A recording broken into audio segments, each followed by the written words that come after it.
Boa tarde a todos. Primeiro quero agradecer o convite de estar aqui, né? Um evento como esse interdisciplinar é sempre muito bem-vindo, né? A gente vai formar então a mesa, né? Vou correr um pouquinho por causa do horário, como sempre. Começando assim, nessa mesa a gente vai ter 3 trabalhos de pesquisa. Cada pesquisador vai ter 20 minutos para apresentação e no final a gente abre para a plateia fazer perguntas sobre os trabalhos desenvolvidos. Aí depois dessa mesa vai ter um breve intervalo para café. Então, nosso primeiro convido para participar aqui, o professor adjunto do Departamento de Turismo da Universidade Federal de Juiz de Fora, Marcelo Carmo Rodrigues. Marcelo, seja bem-vindo. O Marcelo vai apresentar o trabalho Nomandismo Pós-Moderno e Efervescência LGBTI, o corpo gay move o turismo, né? O segundo convidado é o doutorando e mestre em comunicação pelo Programa de Pós-Graduação em Comunicação da UERJ, Fábio Grotz Majerovics, é isso? Que vai apresentar... Entra, Fábio. Seja bem-vindo, Fábio. O Fábio vai falar sobre a sua pesquisa, que é Aborto no Impresso, narrativas sobre o corpo e afeto no século XIX. E o nosso terceiro convidado é o doutorando e mestre em comunicação pelo Programa de Pós-Graduação em Comunicação da UERJ, Marcos Fábio Vieira. Seja bem-vindo, querido. Que vai também falar da sua pesquisa, o corpo representado e a construção de narrativas míticas contemporâneas sobre câncer em relatos de mulheres. Bom, então, dando sequência, a gente começa com o Marcelo, por favor, à mesa. Boa tarde, gente. Começar agradecendo a equipe, professora Denise, professor Euler, Daniele, a turma aqui com quem a gente vem conversando já, Denise e Euler, já há mais tempo, sobre essa pesquisa que eu venho desenvolvendo e, ao mesmo tempo, parabenizar vocês, né? Em tempos tão duros, fazer eventos interdisciplinares não é uma coisa muito fácil, mas a gente está conseguindo. Ok.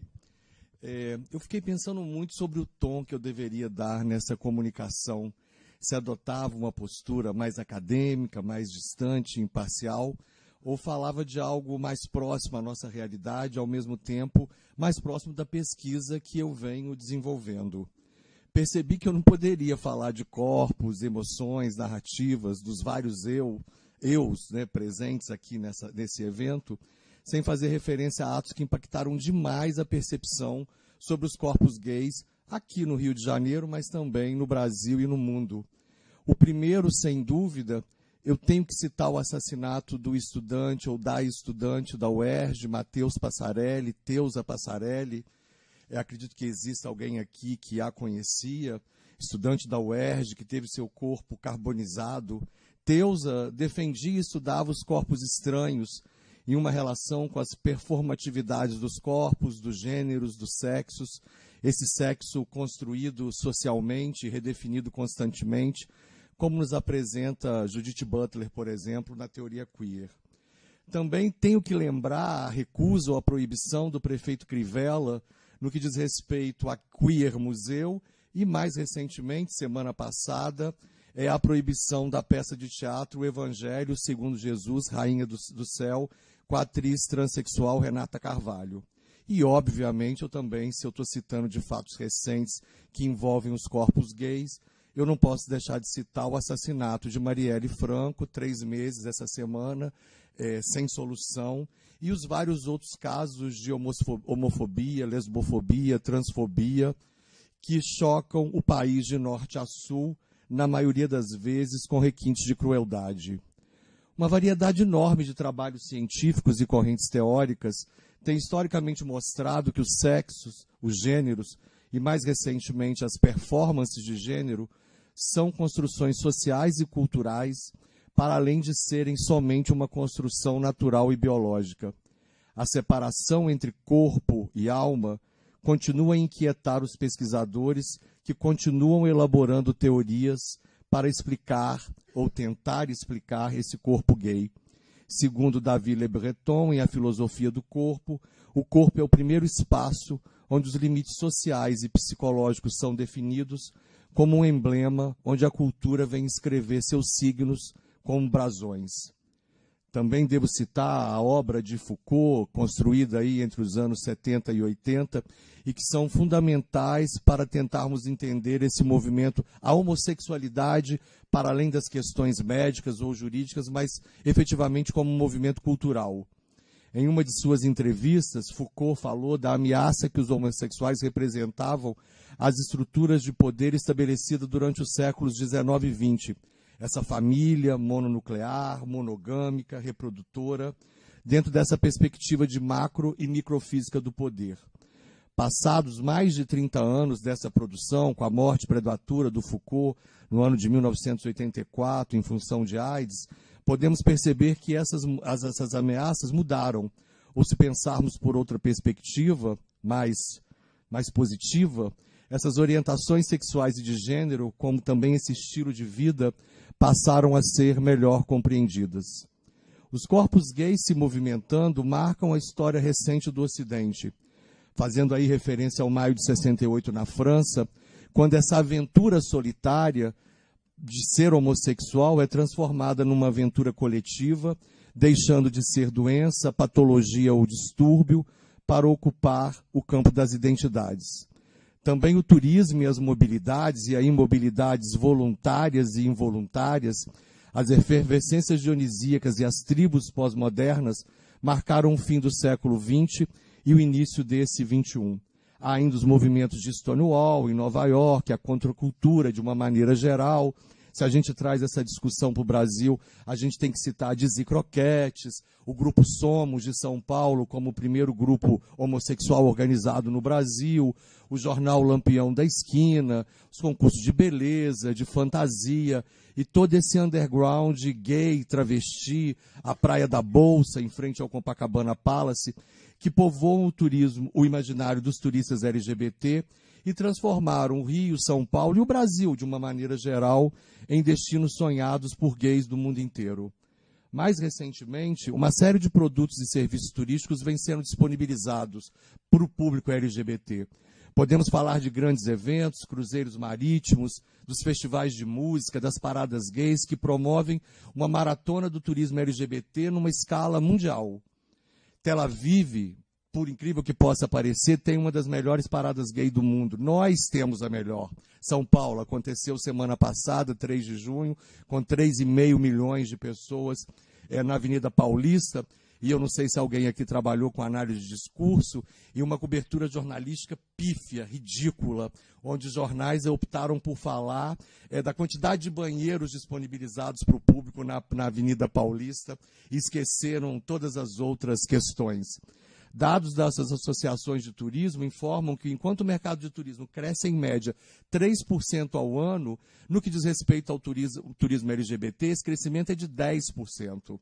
Cidades do mundo inteiro se organizam e capacitam o trade turístico para receber esses turistas. Viajar, se hospedar em bons hotéis, consumir bons produtos e serviços se transformaram em marcadores socioculturais extremamente importantes para a comunidade LGBT. Desde que ele seja branco, com aparência masculinizada ou cis, Barbie, com o corpo transformado pelos músculos, bem posicionado financeiro e profissionalmente e disposto a novas performances sexuais. Porém, ao trabalhar prioritariamente esse público, uma série de outros foram deixados de lado. As pessoas trans, as lésbicas, os casais em lua de mel, as travestis, e aí nós temos uma infinidade de outras possibilidades. A Prefeitura de Nova York, por exemplo, atualmente, reconhece 52 identidades diferentes de gênero e de sexo. Se até o início do século XXI os hotéis deveriam treinar sua brigada para que não se assustasse quando duas pessoas do mesmo sexo pedissem cama de casal, atualmente há outras demandas postas no momento da reserva. Diferentes casais, novas configurações familiares, uma visibilidade enorme para as lésbicas e para os casais lésbicos. Na realidade, eu participei de um evento sobre turismo LGBT na semana passada, e as lésbicas são, sem dúvida, a bola da vez do turismo. As crianças, filhas de famílias LGBT, entre elas ainda tem as crianças adotadas, além desse mercado que envolve muito turismo, casamento, buffets, festas. Alguns meses atrás nós tivemos o primeiro casamento lésbico no Copacabana Palace, que virou primeira capa, né? Assim, isso também tem que ser pensado pela possibilidade de empoderamento, né? Se casar no Copacabana Palace, que é um ícone da hotelaria brasileira, o quanto isso não movimenta o imaginário dos casais gays, né? São inúmeras as agências e operadoras de turismo que atendem exclusivamente ao público LGBT. E também não podemos deixar de mencionar o grande percentual de turistas que viajam hoje por conta própria, nessa rede informal ou não oficial, desde as passagens aéreas até a hospedagem pelo Airbnb, em bairros que são exclusivamente destinados ao público gay, hotéis, né? Essa rede de produtos destinada essencialmente ao turista gay. E, claro, também tem que tocar na ferida dessa movimentação, dessa mobilidade que acontece no que diz respeito ao turismo homossexual. Desculpa, exatamente, ao turismo sexual, né? As travestis que vão para o Brasil, muitas vão para a Europa, muitas vivendo na ilegalidade. Mas, como bem sabemos, essa história coletiva dos homossexuais na segunda metade do século XX não tem somente vitórias ou a descoberta de novos nichos de mercado. Pelo contrário, talvez haja mais motivos para nos preocuparmos ou nos envergonharmos do que para comemorar. Diariamente somos informados sobre algum ato de LGBTfobia que combinou com a morte real ou simbólica de um homossexual, de uma pessoa trans. Os números são bem altos no Brasil e requerem constante discussão sobre o avanço desse tipo de violência e por entendermos que ninguém pode ser morto em função da sua orientação sexual. E esses atos de violência continuam acontecendo o tempo inteiro nos 4 cantos do planeta. Eu trouxe alguns exemplos bem recentes.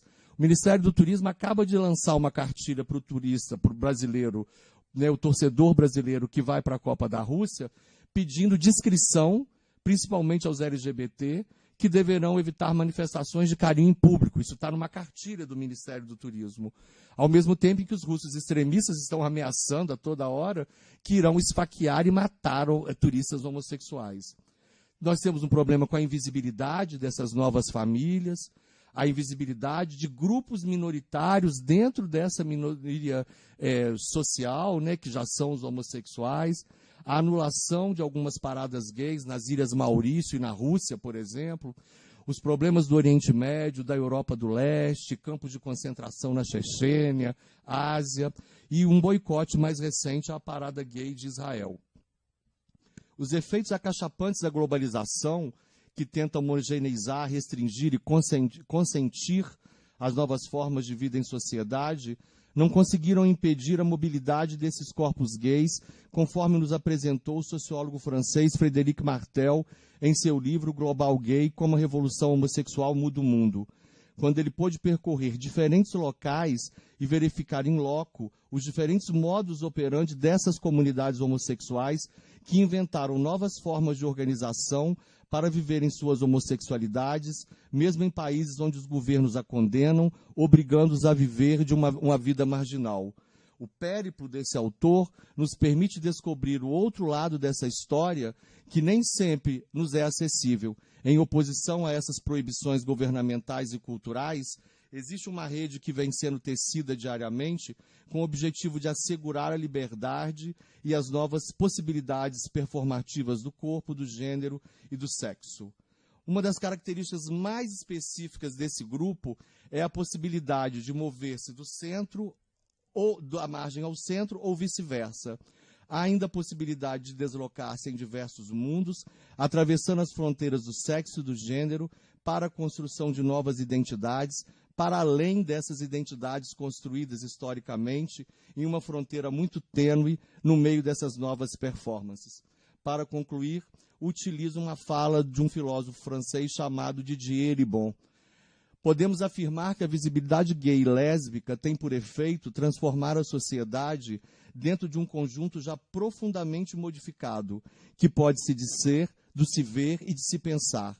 A mobilização homossexual, a saída do armário e a intensificação de uma vida cultural representa com certeza um dos mais intensos questionamentos à ordem instituída sexual, por consequência social, mas também epistemológica do mundo contemporâneo. Muito obrigado. Primeiramente, boa tarde. Eu queria agradecer a todo mundo pela presença, a organização do evento pelo convite, pela professora Denise, que me orienta desde o mestrado, agora no doutorado.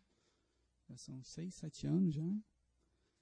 E tem sido uma parceria bem bacana. Eu tenho trabalhado com o corpo desde o mestrado e agora no doutorado trabalhando com o corpo, só que dentro desse campo do aborto.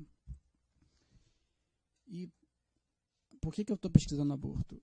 Primeiramente, a ideia da pesquisa surgiu por uma inquietação bem pessoal mesmo, né? Porque eu trabalhava com aborto profissionalmente, na parte de jornalismo, mas foi um tema que, dentro do campo dos direitos humanos, e mais especificamente no campo dos direitos sexuais e reprodutivos, eu considero mais complicado de se debater. São onde as opiniões mais extremadas são frequentes, né?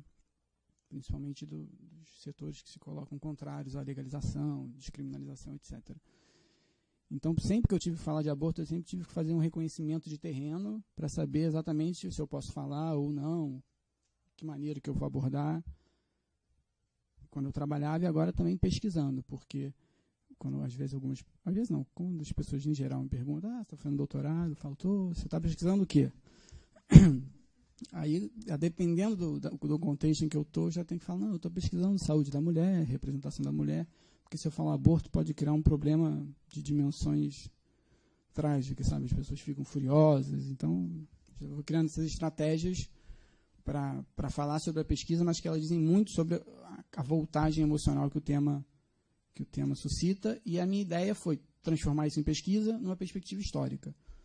Qual é? Que é analisar as narrativas de aborto na imprensa brasileira do século XIX até o século XXI, evidentemente com os recortes teóricos, né, que a gente, como pesquisador, a gente quer dar conta de tudo, né? Mas aí o orientador geralmente vai cortando as asas da gente, vai botando a gente mais no chão, né? Então, esse trabalho, especificamente, eu mapeio, é um recorte do recorte, né, uma parte da tese é do século XIX, são 2 décadas, a década de 1830 e a década de 1890, que foram quando foram promulgados os 2 primeiros códigos penais do Brasil já independente, e o aborto desde sempre foi um ato considerado criminoso. Então, eu analiso essas 2 décadas a partir dos jornais da época, que obviamente eram muito diferentes da configuração que é atual. Tem toda uma contextualização que eu faço na tese, do contexto político, social, cultural, jornalístico da época, que aqui não dá tempo de dar conta, porque a apresentação é mais curta, mas na tese e no artigo depois, tem meu e-mail está ali, só pedir que eu envio. Então, eu vou analisar essas narrativas sobre aborto no século XIX. Como eu já falei, a dificuldade em debater o tema na vida pessoal e profissional foi um dos catalisadores desse problema de pesquisa, né? Por que é tão difícil falar sobre aborto? Então, eu vou buscar nos jornais para saber o que esse tema diz, né? Por que nas relações interpessoais é tão difícil? Então, de repente, nas narrativas jornalísticas, eu consigo ter alguma luz. E também porque o debate público atual, contemporâneo, está muito inflamado, né?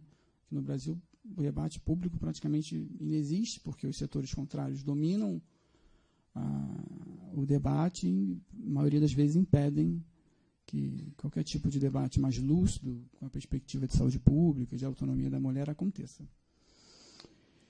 Então, agora eu vou passar exatamente para a análise dos textos e notas. A gente não pode chamar exatamente de texto de jornalismo como é hoje em dia, né? Porque no século XIX era um outro tipo de jornalismo, a imprensa estava surgindo, então os jornais eram completamente diferentes do modelo que é atualmente, né? Mas, de todo modo, o tema já estava presente no século XIX nos jornais brasileiros e, portanto, já era um tema que socialmente suscitava alguma inquietação. E eu uso alguns corpos, o que eu já comentei, eu pego as décadas de 1830 e 1890, porque é quando o aborto é introduzido nos códigos penais como crime, e eu parto do pressuposto de que as leis também são espaços de mediação e expressão de valores e práticas, ou seja, nada é crime à toa, tem um sentido, tem uma história por trás do que aquele ato é considerado criminoso ou não. E eu uso alguns conceitos do Barbeiro, das mediações, entendendo os jornais como sendo espaços de densidade cultural. Uso o Marco Morel, que analisa especificamente o século XIX, né, quando se constitui uma esfera pública no Brasil já independente, uma esfera pública sustentada por uma ordem impressa, né, porque os jornais começam a se proliferar de maneira expressiva.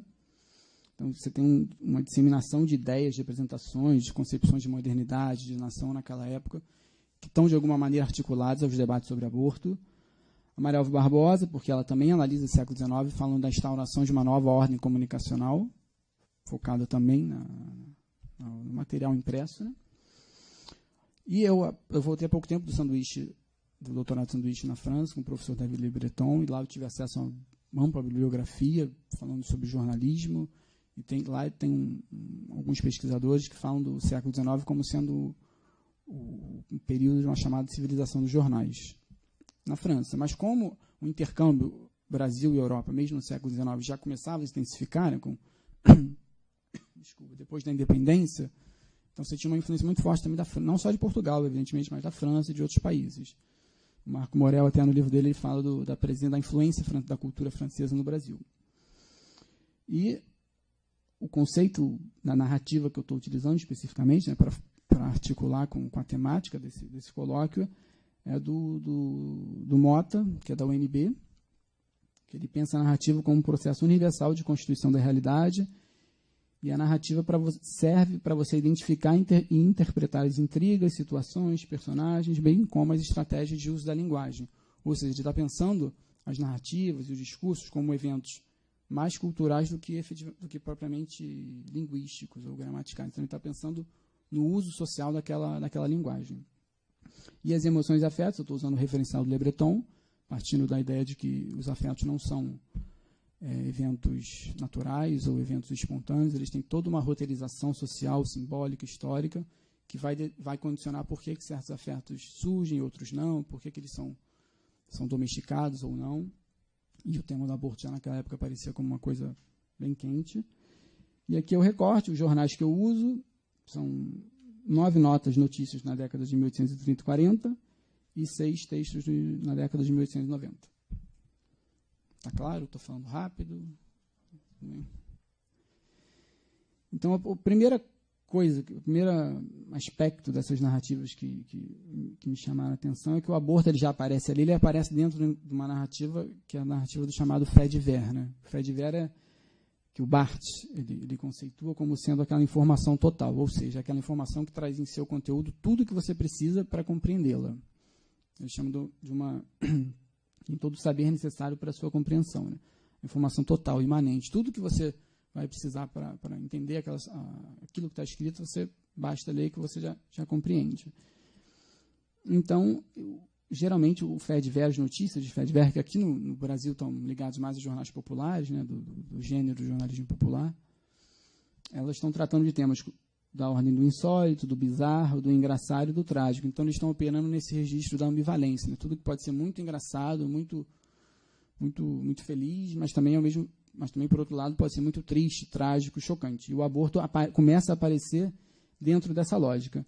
Então, os 2 primeiros registros que tem, um deles é no Diário do Rio de Janeiro, de 1839, que era uma biografia, era um texto, não um texto exatamente jornalístico, como a gente entende hoje, né, dentro daqueles padrões de objetividade, mas era um texto falando sobre a vida da rainha Adelaide na época, que ela tinha problemas para ter filhos, e a coroa britânica tinha toda uma expectativa, né, de deixar herdeiros e tudo mais, e ela não conseguia ter filhos, tinha filhos, perdia a gestação, o filho nascia e não vingava, e aí ele começa a falar que o texto, né, que ela teve alguns abortos ao longo da vida reprodutiva dela, e aquilo é tratado de uma maneira muito trivial. No primeiro momento me chamou a atenção, falei, bom, está aparecendo com uma maneira banal, está falando do aborto como uma coisa biográfica. Mas aí nesse mesmo jornal, em 1841, sai desse registro da banalidade, do trivial, e tem um anúncio que é um dos mais interessantes de toda a pesquisa que eu tenho até agora. Eu ainda não terminei de fazer todo o levantamento, mas essa nota é uma das que mais me chama a atenção, que é um anúncio de leilão de bens. Tinha uma senhora, a senhora Emília Rosa dos Santos, tinha falecido e tinha deixado umas coisas para vender que iam a leilão. Dentre essas coisas eram outros móveis e fazendas por conta de quem pertencer, ouro, prata, relógios, quinquilharias e mais artigos. E um frasco de cristal guardado um aborto de criança. Ou seja, que também parece uma coisa banal a princípio, né, mas tem essa ambivalência, porque você está anunciando de uma maneira direta e simples ali um aborto, imagino que dentro de um frasco, mas ao mesmo tempo isso chama atenção, né? Como é que na época isso era anunciado de uma maneira assim, direta e simples no jornal. Então o aborto começava ali a operar nesse registro do fait divers, né? Ao mesmo tempo que é uma coisa trivial, uma coisa banal, ele tem uma carga do insólito e do bizarro que começa a aparecer muito forte. E depois começam a aparecer umas narrativas já ligadas a uns campos de saber bem mais discerníveis, né? No caso específico, as narrativas médicas e as narrativas jurídico-legais, que eram a galera que pensava o direito na época. E o Brasil estava ali em processo de mudança de regime, fazia Constituição, desfazia Constituição, fazia Código Penal, desfazia Código Penal, todo um processo de ebulição que foi o século XIX. Então, uma recorrência que foi, ao longo da década de 1830 e 40, foram as narrativas médicas, eram textos, por exemplo, desse do Diário do Rio de Janeiro, eram anúncios de dicionário de medicina popular, eles chamam medicina popular, clínica homeopática, então era o aborto no registro da medicina, mas pelo que eles chamavam de medicina popular e clínica homeopática. Então, o que predominava? Esse dicionário, por exemplo, ele tinha uma série de eventos ou ocorrências que poderiam acontecer no seu corpo, dentre elas o aborto. Era açafrão, acidente, aclimamento, agonia, água, aborto, em alguns momentos, amor, aneurisma. Então, você tinha uma explosão semântica de coisas que aparentemente não tem relação, né?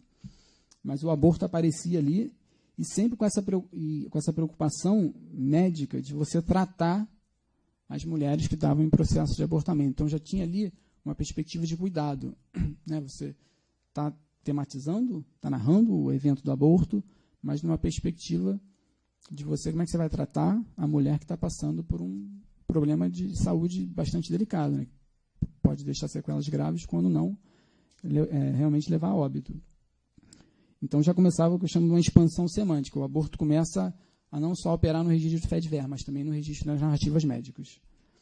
Então, centrados nessa ideia do cuidado e alívio do sofrimento, o que já, a partir do corpo de pesquisa que eu tenho, já começo a trabalhar com a hipótese, o aborto tem uma relevância social já naquele período, uma relevância que é operada pela medicina, é um campo de saber bem definido, né? E o Foucault fala muito disso, do desenvolvimento da medicina no século XVIII, século XIX. Na tese eu falo um pouco, aqui não dá para falar por causa do tempo, mas o Foucault, enfim, ele tem uma vasta literatura sobre isso, né, sobre o papel social da medicina na definição e organização da nossa realidade. E essas narrativas médicas, em determinado momento, começam a aparecer acopladas às narrativas jurídicas. Ou seja, o pessoal, os operadores de direito da época, os professores, os intelectuais, né, que o Marco Morel chama da nobreza intelectual do Brasil no século XIX.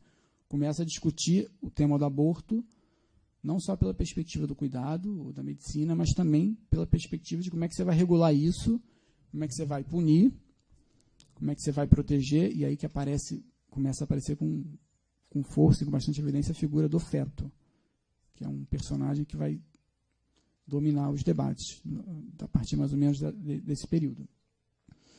Então, essa junção de narrativas médicas e narrativas de direito dão um peso político e emocional muito forte ao aborto naquele período. Então, começam a surgir, ao longo dos textos, inquietações e angústias morais relacionadas à normatização da atividade médica, alguns textos falando sobre como que o médico deve proceder num caso de aborto, proceder não do ponto de vista clínico, mas do ponto de vista legal mesmo, né? Se ele vai denunciar ou não a mulher que tem um corte, que tem uma tentativa de aborto, enfim, tem todo um debate e começa a ganhar um tom bem punitivo mesmo, de como é que você vai punir a questão do aborto. Então ele sai não que ele sai, mas ele se expande ainda mais da medicina para o campo do direito e tem essa intensificação do discurso punitivo. E o Diário de Saúde, dois registros importantes, duas notas, né? Esse do Diário de Saúde eles publicaram o Código de Ética, o código que normatizava o funcionamento da Academia de Medicina do Rio de Janeiro. Então falava que seriam riscados do corpo da Academia os membros que descerem da sua dignidade, passando atestações falsas, os que fornecerem substâncias que ocasionem aborto ou derem conselho para tal fim, e os que tiverem uma conduta notariamente depravada ou imoral. Então, essa questão da moralidade, da depravação, uma série de juízos de valor profundamente tem muito afeto, começam a aparecer de maneira bastante evidente, e o debate sobre aborto, que é tocado por essa elite letrada, no caso específico médicos e operadores de direito da época, se torna bastante afetivo. Então, esse debate se torna político e ganha um peso afetivo a partir de noções como dignidade, depravação, vergonha, honra e moralidade, que começam a habituar essas narrativas. Então, a esfera pública do século XIX estava interessada na temática do aborto, era um clima super tensionado, porque o Brasil passava por uma série de mudanças, e era um debate bastante abrasivo, inflamado, a galera se xingava, tinham textos fortes, pesados, defendendo o feto, ou falando mal da mulher que abortava, enfim. Os textos eram muito longos, eram descrições longas, por isso que eu não coloquei, porque senão eu ia ficar lendo textos enormes naquela retórica, né, bem do século XIX. E aí eu começo a fazer essa articulação com o Le Breton, dele pensar os estados afetivos condicionados pelo grupo social e o momento histórico que ele vive. Então o aborto começa a ser um fenômeno que começa a catalisar sentimentos de medo, pavor, honra, uma série de outras sensações, outros afetos tensos. Depois, na década de 1890, que é o segundo momento, as narrativas médicas e jurídicas permanecem, mas as narrativas começam a ganhar um tom que eu chamo de narrativas fetais, porque a figura do feto ou do embrião protagoniza de vez a cena. Então, o debate sobre aborto passa a gerar, sobretudo, em torno da figura do ser vivo, que naquela época já começava a ser visto assim, que a mulher estava gestando dentro dela. Então, você tem um aprofundamento da perspectiva criminosa e punitiva, porque no momento que o feto começa a protagonizar, ele aparece ali como um ser, como um sujeito já a ser defendido, como um sujeito com valor cultural e valor afetivo bem definido, então ele deve ser defendido a todo custo. Então, o aborto, naquele momento, ele começa a alimentar um imaginário que eu chamo de um imaginário apocalíptico, porque você tem uma intensificação dos afetos de medo e assombro, e o aborto aparece como um evento que poderia levar exatamente ao fim do mundo. Tem um texto, inclusive, que o autor ele fala como que o aborto e o suicídio e outros eventos que ele julga terríveis vão acabar levando ao fim da humanidade. Isso já no século XIX. Né? Então, assim, dá para entender um pouco porque, se hoje o tema já é tão inflamado, naquela época já tinha um embrião ali dessa inflamação toda que hoje em dia a gente encontra. Ali é uma descrição, esse texto que eu falei, que era o texto sobre o suicídio de um homem de São Paulo. Ele fala, o texto chama-se Linhas por Baixo, do Diário de Notícias, 1891. Fala de um homem que se suicidou, desvairado por uma paixão amorosa não correspondida, e se a moda pega, nova propaganda semelhante àquela que se fez contra a divulgação do suicídio torna-se necessária, indispensável, urgente. Desde já me alisto sob a bandeira dos generosos adversários dessa divulgação. E clama contra uma criatura que foge miseravelmente ao cumprimento de sua missão na Terra e que comete a maior das loucuras e a maior das desgraças ao acabar com o dom natural. Então, você tem todo o vocabulário de loucura, de desgraça, criatura, de urgência, que vai deixando o aborto nesse clima de desvario mesmo, né? Esse clima narrativo e afetivo bastante carregado. E o texto contextualiza o suicídio no mundo onde uma crise medonha avassala, tem escassez de comida, fome e o diabo. A população do globo ainda é considerável. Porém, o autor relata sobre os riscos desses fenômenos, os riscos que esses fenômenos colocam para a continuidade da humanidade. Então, ele conclui que ele exorta uma campanha demandando uma justiça inflexível contra o aborto e o infanticídio. Se isto assim continua, daqui a algum tempo, Diógenes, a figura do filósofo grego que andava com a lanterninha, para procurar um homem digno, um homem honesto, né? Ressuscitará em vão com a sua lanterna e não achará um homem. Então o aborto poderia deixar o Diógenes perdido no mundo sem saber o que é restar.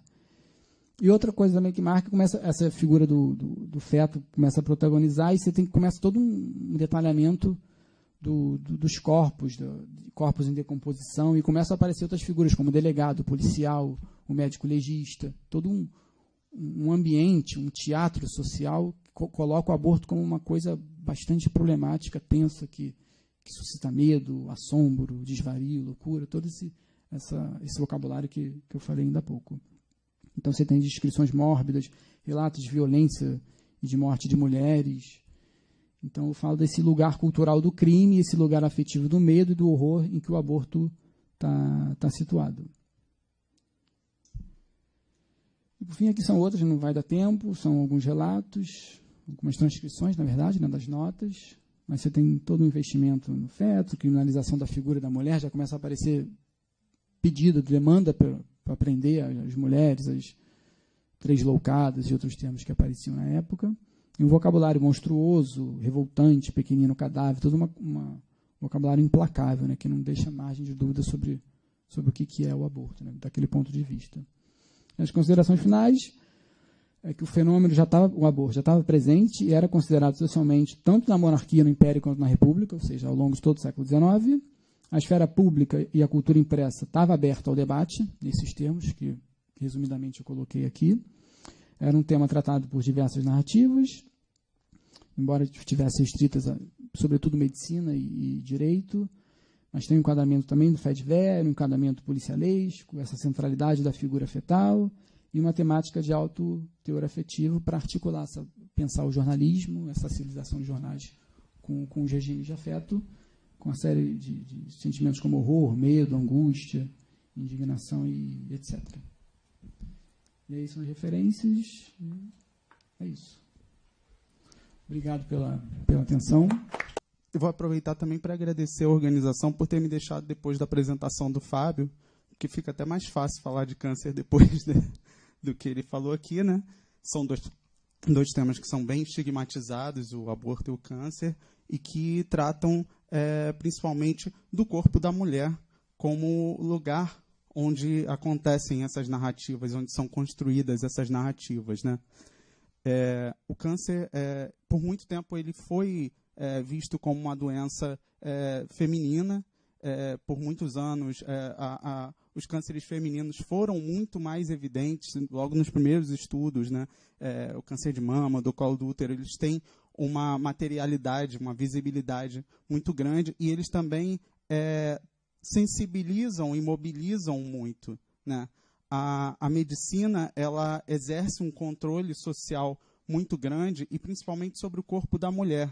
Então, até por isso, eu optei por trabalhar com narrativas femininas sobre o câncer, porque isso, talvez ligado a esses dois fatos que eu acabei de mencionar, acaba proporcionando uma quantidade muito grande, uma facilidade de encontrar essas narrativas, principalmente nos meios eletrônicos, nas mídias sociais, que cada vez vem favorecendo, vem mediando mais essas interações, né, essas contagens de histórias e a proliferação de relatos autobiográficos.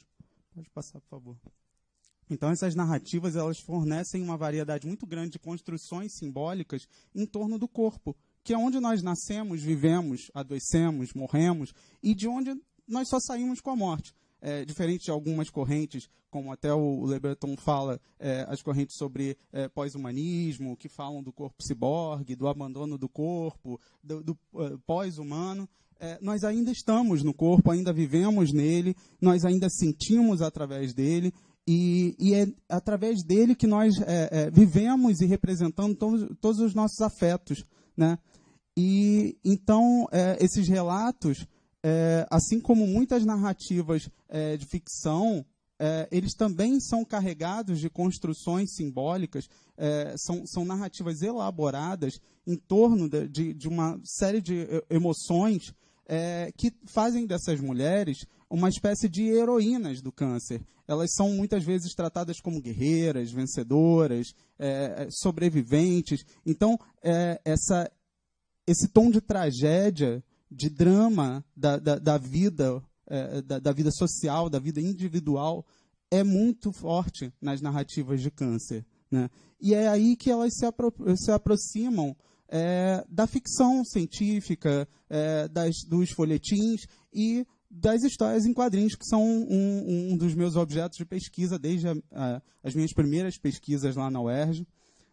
Hoje em dia eu estou conciliando o meu tema acadêmico com a minha vida profissional, porque há 18 anos eu trabalho no Instituto Nacional de Câncer, sou analista de comunicação de lá. Trabalho com campanhas de saúde, de prevenção e detecção precoce do câncer, principalmente cânceres femininos, câncer de mama. As campanhas do Outubro Rosa, elas têm um apelo emocional muito forte, então elas mobilizam tanto a mídia quanto ONGs, governos, toda a sociedade em torno de melhorias na qualidade de vida, cura, se é que se pode falar em cura, né? Prevenção, enfim, da informação para melhoria da vida das pessoas. Pode passar. Então, é a partir desse imaginário mitológico do câncer, né, na contemporaneidade, que a gente pretende estudar as representações coletivas no corpo, o corpo como suporte, o corpo como palco dessas narrativas, né, dessas construções simbólicas. Alguns trabalhos, alguns conceitos que eu vou abordar, principalmente são em torno dos mitos e da construção do herói, porque, de uma certa forma, ao se colocarem em público, narrando suas trajetórias, suas vidas, suas vitórias, essas mulheres também se aproximam das celebridades. Elas começam também a criar legiões de seguidores, e viram ídolos, né? Como, trazendo o conceito de olimpianos, elas trazem uma espécie de mitologia contemporânea em torno do corpo e da doença.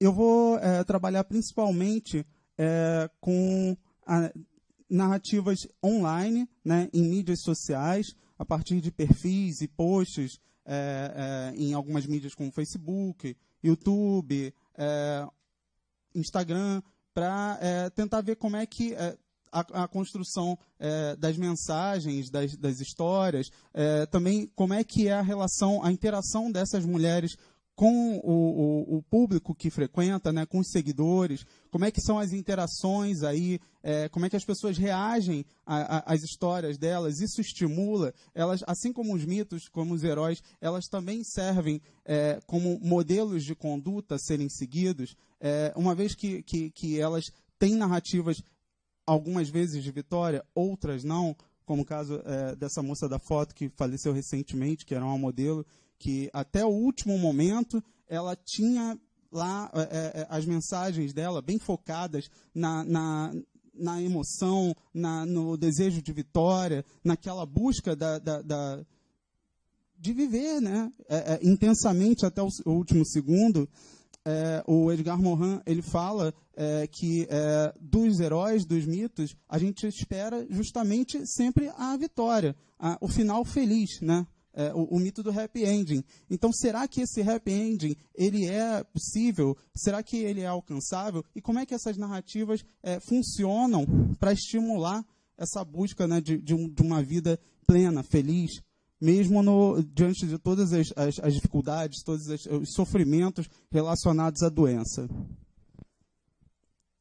Essa imagem ela é de uma história em quadrinhos recente que, por acaso, a heroína ela era uma médica, uma mortal, que ela adquire, através de um instrumento místico, um martelo místico, mitológico, os poderes de um super-herói, o poderoso Thor, que é baseado na mitologia nórdica, e ela se torna a Thor, a poderosa Thor.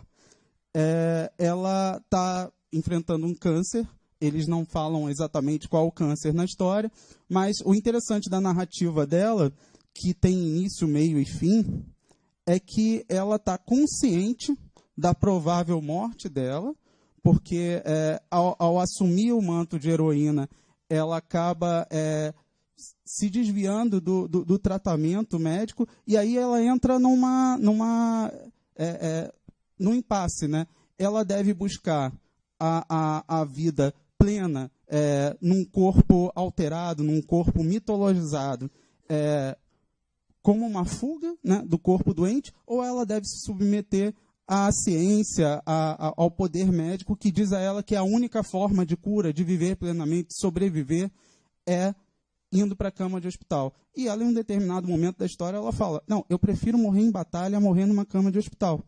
Então, a ideia de batalha, de guerreira, está sempre forte nessas narrativas, tanto nas reais quanto nas ficcionais. Daí a minha intenção de fazer mesmo essa comparação entre uma mídia essencialmente jovem, né, que está acostumada a tratar de temas muito mais leves e que raramente fala sobre doença, sobre câncer. É até uma novidade, o herói está sempre disposto a sucumbir em batalha contra monstros, ou catástrofes naturais. O câncer é um monstro, é uma catástrofe natural. Ele já foi visto muitas vezes assim ao longo da história, né? A própria representação do caranguejo, que já foi muito utilizada em outras décadas, e aqui até hoje ainda muita gente lembra em materiais de campanhas aqui no Brasil, fora do Brasil, ele se assemelha muito aos monstros da ficção também. Então isso não está tão dissonante assim. Essa ideia ainda se reproduz. Pode passar. Eu pretendo trabalhar tanto com a pesquisa bibliográfica, né, sobre o tema, quanto também com entrevistas que eu vou fazer com mulheres que estão em tratamento, como eu tenho uma facilidade, uma aproximação muito grande com uma instituição de saúde, e também com profissionais que atuam nessa área, né, com movimentos feministas, enfim, todos atores que possam colaborar de alguma forma com as suas diferentes visões sobre esse mesmo tema que acaba nos envolvendo aqui, né?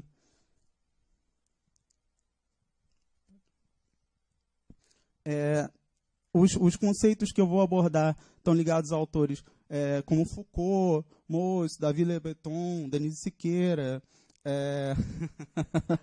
Tenho que citar aqui a minha orientadora, né? Que trabalham com essa ideia de corpo sempre alvo de disciplinas, de poderes, de tentativas de dominação, né? E é um corpo que está sempre recebendo dicas de como se portar, né? Como a gente deve tratar o nosso corpo, a gente deve alimentar o nosso corpo, a gente deve praticar atividades, deve mantê-lo saudável, deve fazer uma série de coisas em busca de um ideal de bem-estar, de vida, de saúde, né? Então, essas dicas todas também, além de virem dos profissionais, né? E aí fala-se também muito sobre uma medicalização dos hábitos de vida, também elas são apropriadas pelo próprio público. E aí acontece uma desprofissionalização também da imagem de saúde. As mídias sociais, a internet, elas proporcionam um acesso tão grande à informação que você já não precisa mais do profissional, da instituição, para buscar lá o conhecimento. Claro que isso também corre o risco das fake news, da desinformação, de mitos que também acontecem em torno da doença. Então, claro que a gente não deve nunca esquecer de buscar as fontes adequadas, mas o fato é que é importante mostrar que o corpo está sempre ali no centro de uma série de poderes que buscam discipliná-lo. Dizer à mulher, dizer à pessoa doente o que ela deve fazer. E a pessoa saudável também, né? Porque a gente busca a saúde antes da doença também. Novamente citando o Davi Le Breton, ele fala que o corpo é elaborado, né, de sociedade em sociedade, portanto, ele é uma forma de representação social, e que, a partir do saber médico, nós desenvolvemos um modelo de posse do corpo. É como se nós não fôssemos, nós possuíssemos um corpo, mas o corpo sou eu. O meu corpo não é um instrumento que eu posso trocar a qualquer momento. Ele não é uma roupa que eu visto, não é uma capa. O corpo é o que nós somos. Então, esse modelo de posse, de eu tenho um corpo, eu vou tratá-lo, eu vou condicioná-lo como se fosse levar um carro numa oficina, isso já foi visto em campanhas muito antigas de saúde, já não funciona mais, né? Hoje em dia, você tem uma visão muito mais complexa, mais completa do corpo humano, da pessoa humana, mais holística, nas terapias alternativas, que vem ganhando mais força, que mostram que nem sempre só aquela visão do paciente que deve ser hospitalizado, que deve ser tratado, ela dá conta de toda a complexidade da experiência do câncer.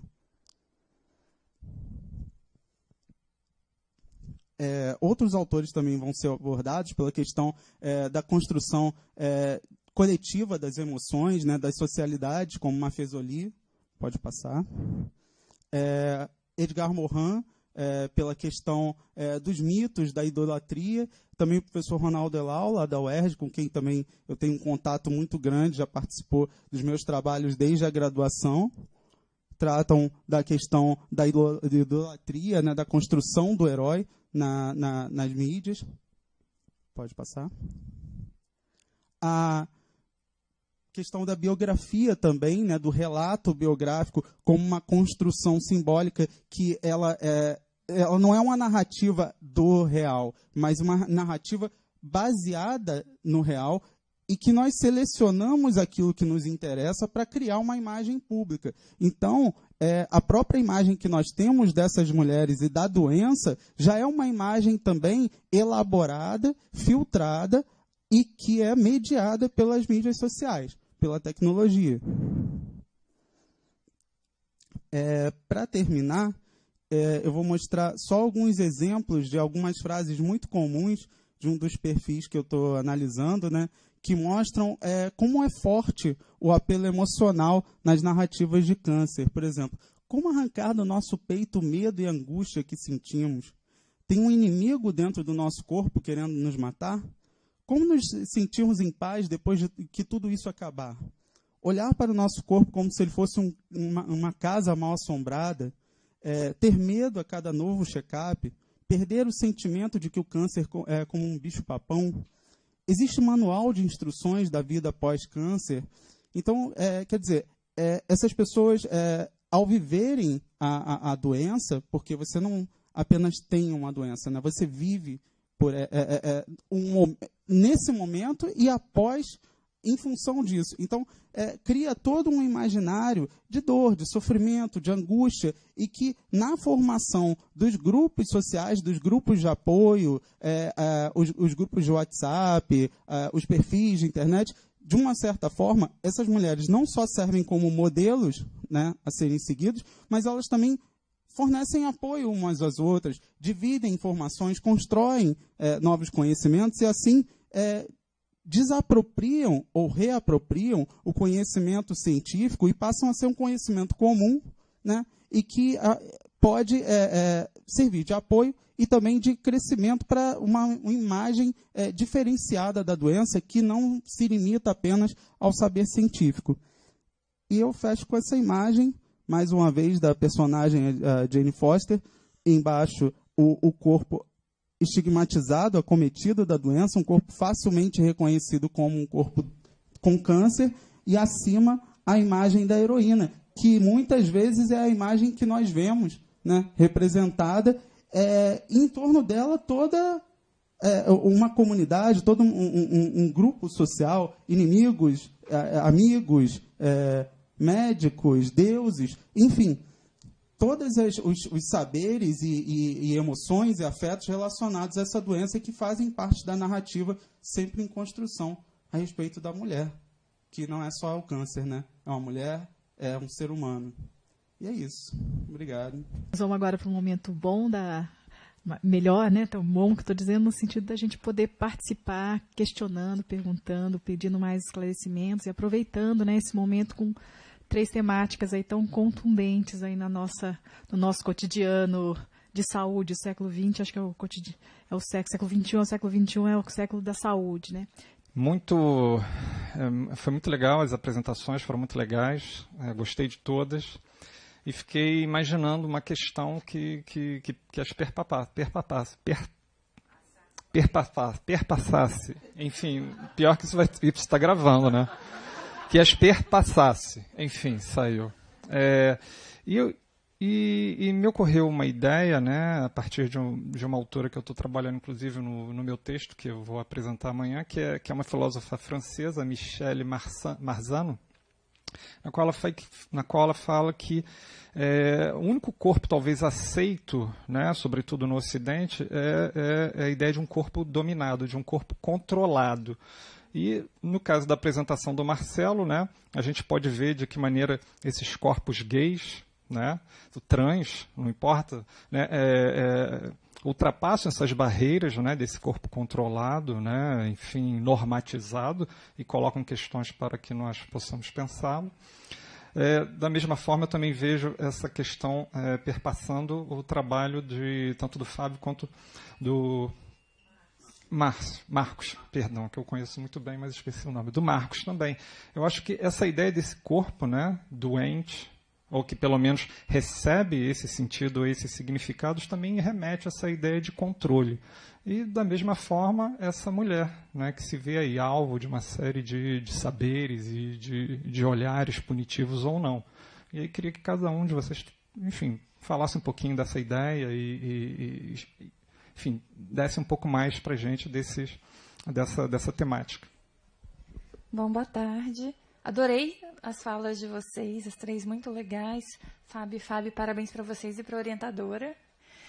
Marcelo, antes de fazer uma pergunta, que é mais uma curiosidade, eu queria te convidar para submeter seu trabalho para o GT Consumos e Processos de Comunicação na Compós do ano que vem. Tá bom, e eu fiquei curiosa porque você falou muito sobre esse consumo, o consumo nessa indústria do turismo, e eu queria saber se você tem dados ou chegou a pesquisar se essa mesma população LGBTI também é quem trabalha dentro desse consumo, porque a gente sabe que, né, dentro do turismo sexual você tem, na verdade, assim, existem dados que são mais ou menos precisos sobre 90% dos trabalhadores serem travestis. Acho que a ANTRA divulgou esse dado há alguns anos. Mas quem é que está trabalhando nessa indústria? Para o Fábio, eu queria... Trabalho na indústria do turismo sexual? Não, na indústria do turismo em geral, na hotelaria, em todas, porque quando a gente pensa nesse turismo sexual, a gente sabe que é um trabalho estigmatizado, é um trabalho super complexo, mas dentro dessa indústria que está se organizando, né, se especializando, né, com foco, né, numa economia mesmo, né, como é que isso se organiza? São essas mesmas pessoas ou se são outras pessoas? E sobre esses corpos, para o Marcos Fábio, das mulheres com câncer, a gente só viu o corpo cis, de mulher cis. Porque talvez elas tenham, né, elas mostram o seu corpo de uma maneira, e esse corpo socialmente liso, de uma maneira diferente dos corpos das mulheres trans. Né? Então, se apareceu isso, eu sei que você está começando essa pesquisa, você acabou de me dizer, mas se você se deparou com isso, e se existe isso, porque deve existir em algum momento. E para o Fábio, eu não sei, provavelmente você já abordou isso na sua tese, que deve estar quase pronta, mas como a relação disso com uma moral religiosa na época, e se você vê alguma relação com o que acontece hoje dentro da temática do aborto, como é que isso vai se construindo socialmente, esse punitivismo? Boa tarde a todos. Eu sou a Mônica, eu sou doutoranda na UFRJ, na linha de Estéticas e Tecnologias, com a professora Ieda Turtman, que também é uma referência na área do corpo. Acompanho aqui o trabalho da Denise e dos demais colegas. Queria agradecer de estar aqui participando e parabenizar pelos trabalhos. Infelizmente, eu perdi a primeira apresentação. A minha pesquisa também tem relação com esse universo do corpo. Eu pesquiso retratos e autorretratos artísticos de mulheres com câncer. Então, trabalho com Marcos no INCA e, na verdade, meu viés é mais da fotografia artística, mas a nossa pesquisa dialoga, né? Fábio, prazer também te conhecer. A minha pergunta para você é sobre o trabalho do Le Breton também, que eu acompanho como referência. Como é que você, não sei se no teu trabalho você investigou isso, mas eu fiquei curiosa para saber como é que você buscou ver essa relação da questão cultural, antropológica e sociológica da análise do Le Breton com a missão jornalística, assim, até que ponto as narrativas jornalísticas simplesmente reproduzem ou elas enunciam produzem novos enunciados, né? Considerando assim a visão também crítica do jornalismo. Quer dizer, eu fiquei curiosa de saber a que serviço, porque você falou de forma bastante crítica, né, desses enunciados, mas fiquei com uma sensação, porque não deu tempo de você apresentar aqui para a gente, de que eles mais reproduzem um sistema cultural do que produzem novos enunciados. Não sei se foi correta essa minha percepção, mas até que ponto, né, eles também produziriam um trabalho de resistência e de novos significados. Isso também, uma pergunta assim, só curiosa também, se como pesquisador com esse tema você sente você falou um pouco sobre isso, mas que tipos de dificuldades ou preconceitos, para dizer assim, você sentiu ao longo desse processo de estudar esse tema? Para o Marcos, eu sei que ele ainda está também no início, né? Eu também estou no meu 2º ano de doutorado e a gente vai construindo, né, e mudando muito ao longo da pesquisa. Eu fiquei curiosa para saber um pouco, assim, não sei se você já definiu, se eu perdi o recorte temporal dessas narrativas, assim, se é uma década, última década. Por exemplo, a historinha da Marvel, eu fiquei curiosa de quando saiu essa historinha, tem pouco tempo, muito tempo, assim, sei lá, 10 anos, 1 ano, tá? E assim, você falou que provavelmente você está trabalhando com análise de recepção dos discursos. Você está mais interessado, né, em estudar o que essas narrativas estão dizendo, assim, o que as próprias autoras produzem, as mulheres com câncer, ou também o que as pessoas respondem ou interagem, né? E você vai falar das imagens ou você vai focar mais no texto, ou os dois, né? Se dá para fazer esses dois, mas uma curiosidade mesmo.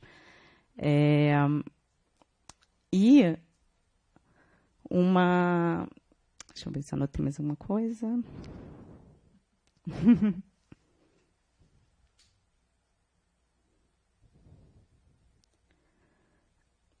Eu fiquei também curiosa, também não sei se você também está pensando nisso, como é que esses discursos, né, esses trabalhos, esses blogs e tal, eles surgem, né, e aí as pessoas tomam conhecimento, quer dizer, como é que eles são legitimados, por onde eles circulam, que eles percorrem para outros meios midiáticos, quer dizer, eles vão para jornais, blogs e tal, ou não, eles ficam mais naquele espaço, como que a sociedade conhece, eles pautam outros veículos, né, e tal, quem os legitima ou não. E existem alguns que você já está pesquisando, que são mais, tem mais audiência que os outros, e aí, assim, quais critérios estariam envolvidos, assim, nessa audiência? Assim, do que você já viu até agora, você acha que um é muito mais acessado que o outro e por quê? Ok, então vamos lá, Euler. Você falou se os corpos... Essa é uma questão extremamente... Acho que não tenho conclusão para ela, mas ao mesmo tempo que a gente vê um movimento de abertura, de maior visibilidade desses corpos, todas as vezes que eles transpõem muito a barreira, eles são abatidos. Eu acho que eu tenho que dar de novo o exemplo do Matheus Passarelli e da Teusa Passarelli. Então, estamos caminhando, sem dúvida. Falamos de uma série de identidades de gênero e sexuais. Mas até que ponto esse corpo pode ir? Acho que esse limite que ainda é muito transgredir, né? A partir do momento que ele transgride muito, ele é morto. Se a gente fala de estimativa de vida de travesti no Brasil, é 35 anos. A maior parte na prostituição, né? Então, aí respondendo a sua pergunta e pegando carona na dela, eu estive na Parada Gay de São Paulo, por exemplo. Existe hoje uma conduta, não é um protocolo, mas é uma série de normas para que as empresas sejam empresas diversas, que aceitem a diversidade. Beleza. Me hospedei num hotel e aí todos os atendentes eram trans, lésbicas. Não sei se eles... E essa é a minha pergunta. Foi só em função da Semana Rainbow para mostrar mostrar que nós somos inclusivos, ou se eu for lá naquele hotel agora, eu também terei uma pessoa trans, eu também terei um gay afeminado, uma lésbica me atendendo. Ou seja, se não é só mais um produto turístico preparado para receber esse turista que gostaria de se sentir, não sei. Então, essa é uma questão. Mas hoje, não no Brasil, mas eu tenho trabalhado, estou tentando dar uma consultoria para uma empresa mundial, que é a Dow Corning, Dow Química, onde eles têm um protocolo meio cotas. Tem que haver um percentual de pessoas trans, tem que haver um percentual de homossexuais, e tem toda uma política de inclusão. Também tem aqui no Brasil, talvez ainda mais incipiente, essa tentativa de construir empresas diversas ou de empresas inclusivas. Se você pesquisar, você vai ver, o IBS hoje é uma empresa inclusiva, ele tem um código de conduta para ter um percentual dos seus funcionários trabalhando. Mas eu fico muito pensando no nosso dia a dia, assim, pelos relatos que eu ouço, pessoas trans, o gay afeminado, a lésbica, que tem traços muito masculinos, aí tem uma dificuldade enorme de inserção no mercado de trabalho. O Didier, bom mesmo, eu não citei, mas ele tem uma fala que eu acho muito importante. No século XXI, é fácil ser gay, o difícil é ser classe trabalhadora. Né? É fácil ser gay no século XXI, mas o difícil realmente é ser classe trabalhadora, estar efetivamente inserido no mercado, inserida no mercado de trabalho. E a sua questão... Não, essa é uma discussão que há sempre, né, que estigmatizar se isso aumenta ou não. Não, eu vou responder muito do que eu penso, mas também do que eu tenho ouvido. É fundamental que haja esse reconhecimento, esse acolhimento. Por que a gente tem boate gay? Porque o gay ali vai se sentir mais acolhido e mais reconhecido. Vai muito nessa perspectiva. Então, os teóricos, de uma maneira geral, falam que essa classificação não é estigmatização, pelo contrário, é acolhimento. Inclusive, ontem eu estava lendo uma matéria dando dicas. Você quer fazer o seu casamento homossexual num determinado hotel ou num determinado lugar, faz um checklist antes para saber se esse hotel, se esse local vai bem acolher, porque também podemos ter um hotel que não queira casamentos com pessoas do mesmo sexo, ações com pessoas do mesmo sexo. Então, nesse sentido, não é estigmatização, pelo contrário, eu acho que é esse que é o liame entre ter pessoas trans, homossexuais trabalhando, nesse sentido. Será que eu estou acolhendo ou estigmatizando? Mas a tentativa é que se acolha. Bom, as perguntas que me foram feitas, né? Sobre a questão do controle, sim, o corpo ele está muito no centro de vários tipos de controle, né? A gente tem vários autores falando sobre isso. O Bourdieu, na questão da dominação masculina, e daí porque eu falei até há pouco que o câncer visto como uma doença feminina, e também o controle social da medicina sobre o corpo feminino é muito forte, né? O controle da sociedade sobre o corpo feminino em vários aspectos, questões de beleza, de vestimenta, de comportamento. A mulher, por muitos anos, ela esteve em posição muito submissa na sociedade. Hoje em dia vem cada vez mais lutando por espaço, né? Essa luta nunca termina. Está melhor do que já foi, mas ainda falta muito. Isso também afeta as mulheres trans, né? É uma coisa que eu ainda não tinha pensado em abordar na minha pesquisa, então agradeço a sugestão, vou sair daqui com um trabalho de casa, já vou pedir ajuda às colegas lá do INCA, Mônica, Assis e Santinha, se estiverem me assistindo, são profissionais que trabalham lá na... elas trabalham lá na detecção precoce e têm muito acesso aos movimentos feministas, então eu acredito que com esse tipo de apoio eu possa ter acesso, sim, a narrativas desse público, se elas existirem, né? Porque, voltando à questão do controle, eu não sei até que ponto essas pessoas também se sentem confortáveis para se expor, porque já é um duplo estigma, né? É o estigma do câncer e o estigma do corpo trans. Como diz o Le Breton, a recusa ao corpo, né? A dificuldade de trazer para a identidade para o corpo já é um estigma em si. Então, é interessante até investigar, sim, se existem narrativas de pessoas trans ou se acaba sendo uma coisa mais fácil, embora também não seja fácil, mas mais presente na mídia, as mulheres cis. Sobre a questão também de onde buscar essas narrativas, quando elas se fazem mais presentes, a mídia sim colabora, né? Porque, obviamente, tem alguns casos de celebridades ou de mulheres que ficam mais famosas, até pelo número de seguidores, ou por uma influência que elas se tornem formadoras de opinião, como a modelo que faleceu semanas atrás com câncer de estômago, se eu não me engano, né? E que ela tinha muitos seguidores, então ela acabou indo parar na mídia até internacional, e isso atrai mais seguidores ainda, e foi uma das coisas que me atraíram também a estudar o perfil dela. Inicialmente, eu comecei pensando em investigar narrativas em vídeo, né, principalmente no YouTube, porque eu tive um primeiro contato lá fazendo as nossas campanhas, pesquisando material para as nossas campanhas, inclusive sobre o estigma do câncer.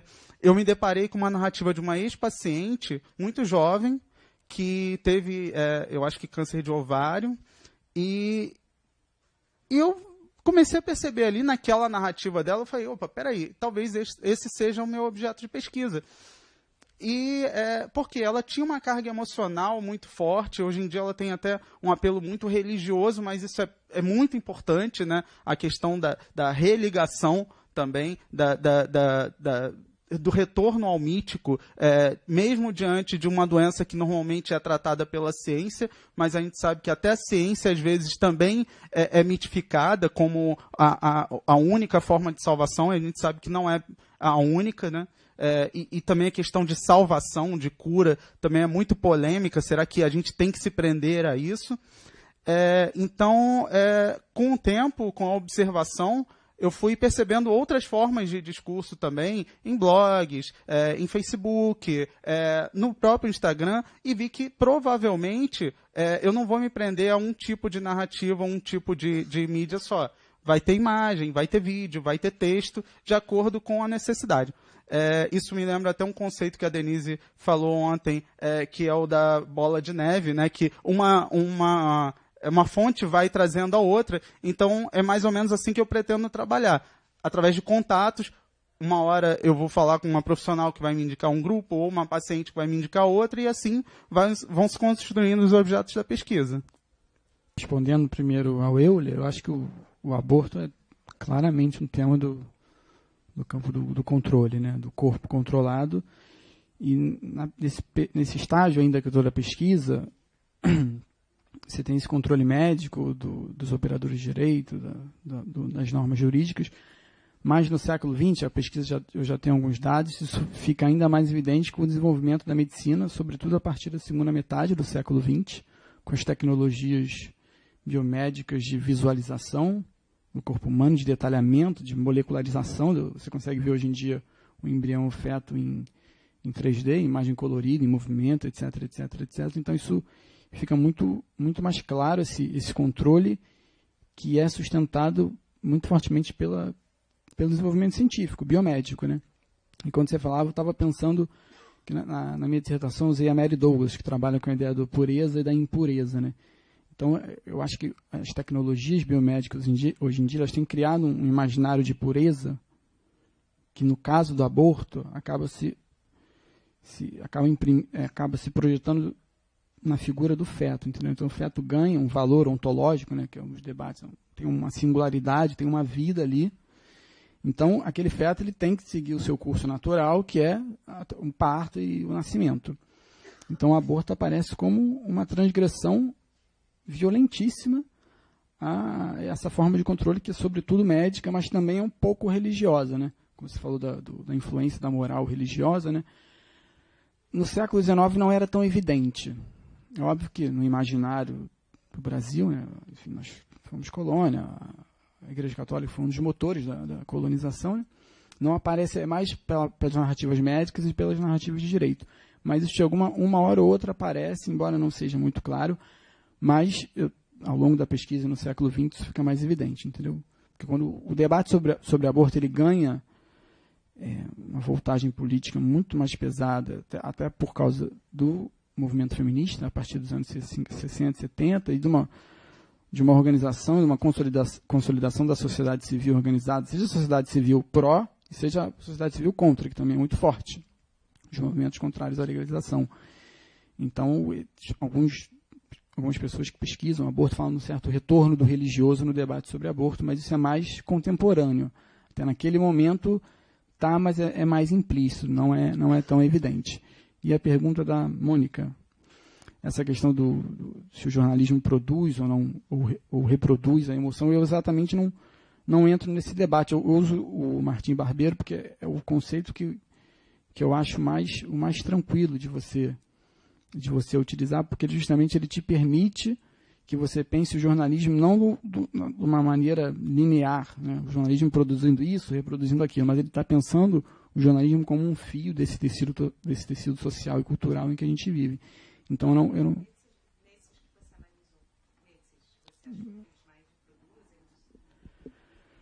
Eu acho que as duas coisas, né? Do momento que você está reproduzindo um discurso, você também está produzindo, você está gerando algum efeito social, algum efeito simbólico, mas esse não é de fato o meu objetivo. Meu objetivo é mapear as narrativas e os afetos que estão presentes ali no aborto ao longo desses 2 séculos, né?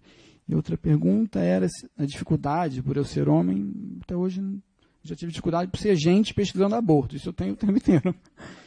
Por ser homem, só uma vez, em um evento que alguém veio com aquela argumentação do lugar de fala, eu tentei contornar e ficou por isso mesmo, para não jogar mais combustível num debate que já é tenso do aborto e tem outras essas questões identitárias, aí eu saí meio que a francesa. Não, foi a única vez que eu tive algum princípio de problemas, deu para contornar, felizmente.